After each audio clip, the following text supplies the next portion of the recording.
नमस्कार दोस्तों, स्वागत है हमारे दिव्य दृष्टि ज्ञान चैनल पर। वीडियो अच्छी लगे तो लाइक करें और चैनल को सब्सक्राइब करें। 16 सोमवार व्रत कथा। 16 सोमवार व्रत विधि। यह व्रत सप्ताह के प्रथम दिवस सोमवार को रखा जाता है। यह व्रत भगवान शिवजी के लिए रखा जाता है। विधि। 16 सोमवार के दिन भक्तिपूर्वक व्रत करें।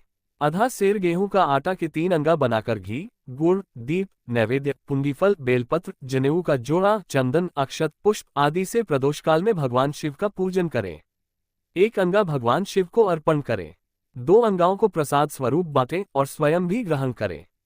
17वें सोमवार के दिन पाव भर गेहूं के आटे की बाटी बनाकर घी और गुड़ बनाकर चूरमा बनाएं, भोग लगाकर उपस्थित लोगों में प्रसाद बांटें। 16 सोमवार व्रत कथा। पहला अध्याय। पृथ्वी पर भ्रमण की इच्छा से भगवान शिव और पार्वती जी अमरावती नगर में पहुंचे।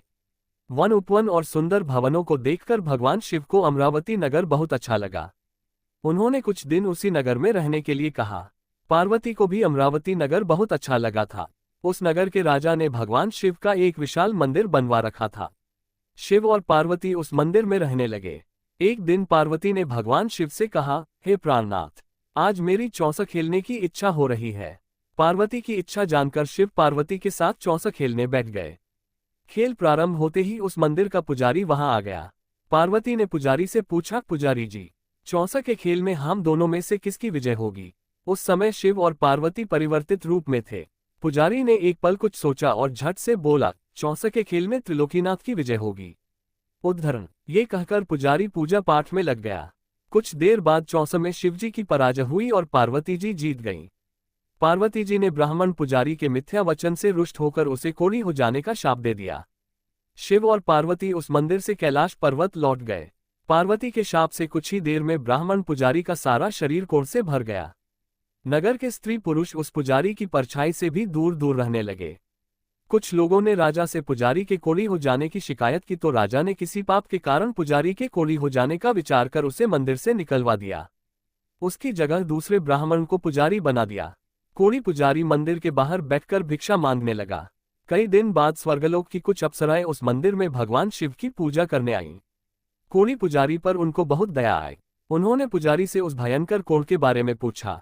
पुजारी ने उन्हें भगवान शिव और पार्वती जी के चौसा खेलने और पार्वती जी के शाप देने की सारी कहानी सुनाई।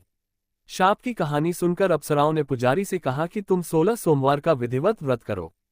तुम्हारे सभी कष्ट, रोग, विकार शीघ्र नष्ट हो जाएंगे।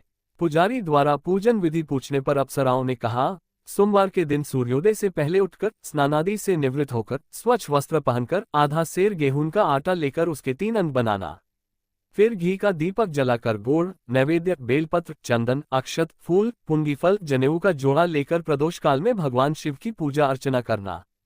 पूजा के बाद 3 अंगों में 1 अंग भगवान शिव को अर्पण करके शेष 2 अंगों को भगवान का प्रसाद मानकर वहां उपस्थित स्त्री, पुरुषों और बच्चों को बांट देना।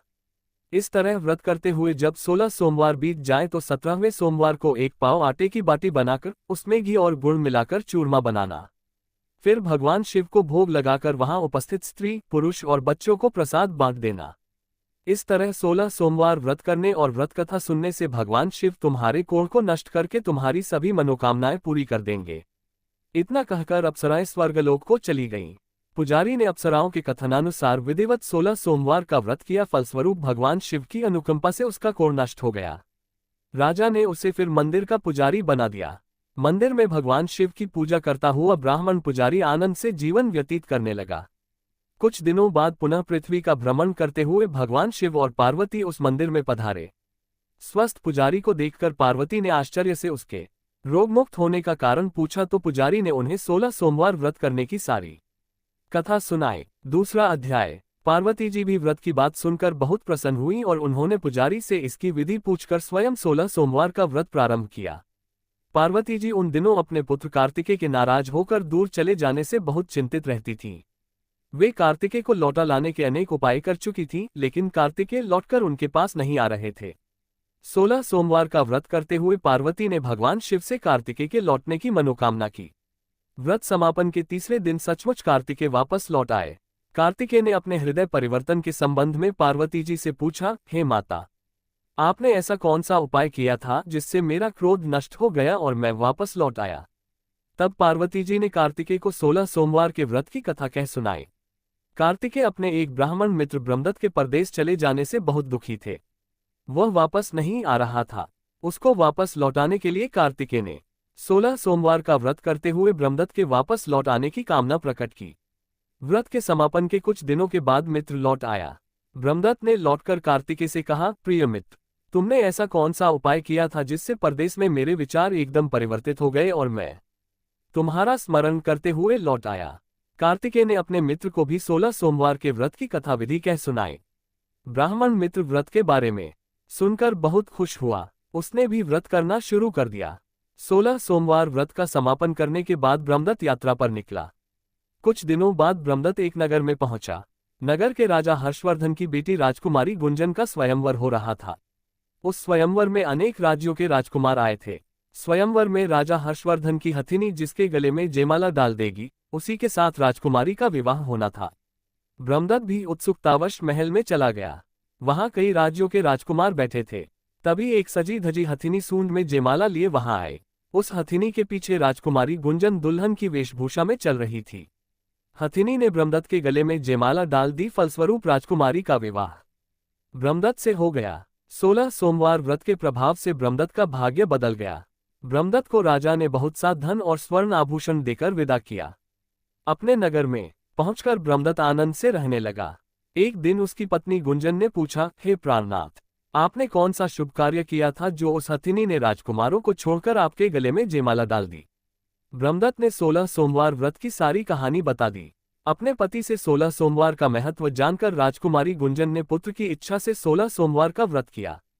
निश्चित समय पर भगवान शिव की अनुकंपा से राजकुमारी के एक सुंदर व स्वस्थ पुत्र उत्पन्न हुआ।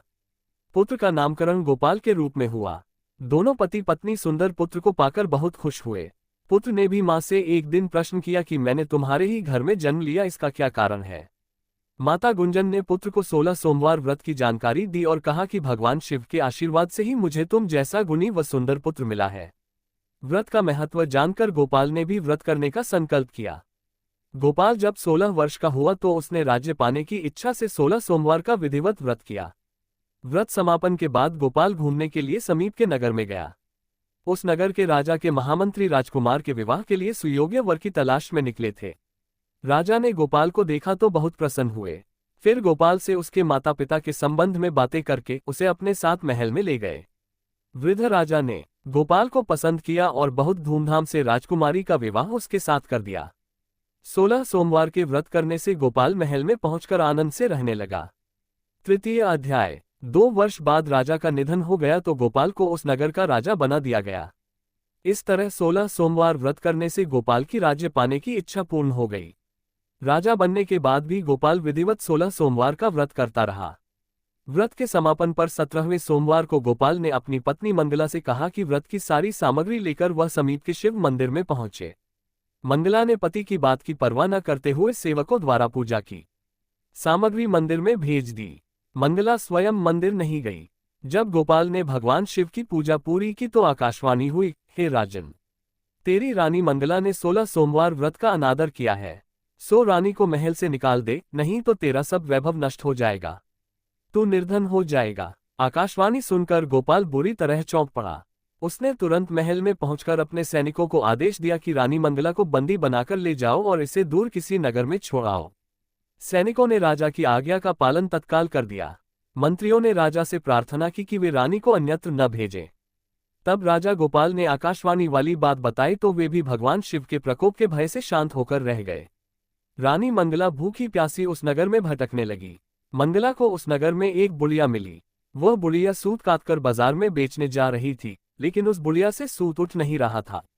बुढ़िया ने मंगला से कहा, बेटी, यदि तुम मेरा सूत उठाकर बाजार तक पहुंचा दो और सूत बेचने में मेरी मदद करो तो मैं तुम्हें धन दूंगी।